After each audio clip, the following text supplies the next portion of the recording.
magazines where we could see ourselves were, at least for me, very vital. How does that feel for you? Is that a truth of yours as well?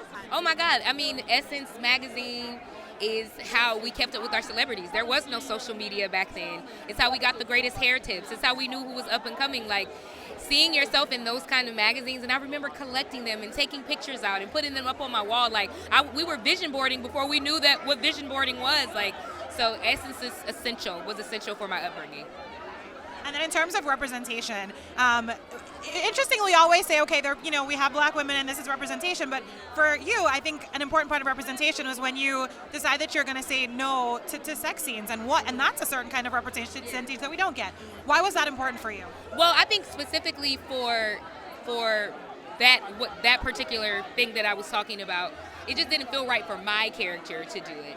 And I think what I can speak to is just advocating for yourself. I think as black women, we have a stereotype. If you're too loud or you're too boisterous or any of those things, like, we're not allowed to take up space.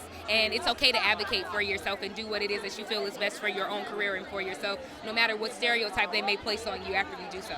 I love that, because I think that's an important part of representation, is black women also being able to say, I don't want to do this without getting picked.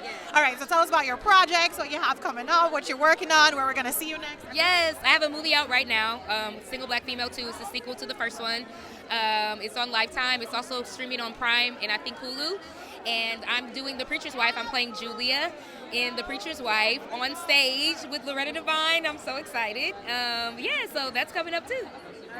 And then, is there anybody that you are excited to work with coming up, or that you're looking at, like, you know what, we're going to do a collab one day and it's going to be the best thing you've ever seen? Oh my God, anyone. I mean, there's so many amazing actors, directors that I've wanted to work with. Ingenue Ellis is one. I absolutely love her. Danielle Brooks is another. I got to work with my sis on the last movie I did, Raven Goodwin, so that was a dream of mine. We manifested doing a movie together, and now we done two, so yeah. All right, awesome. Thank you so much. What's up? I'm Amber Riley, and you've just been buzzed.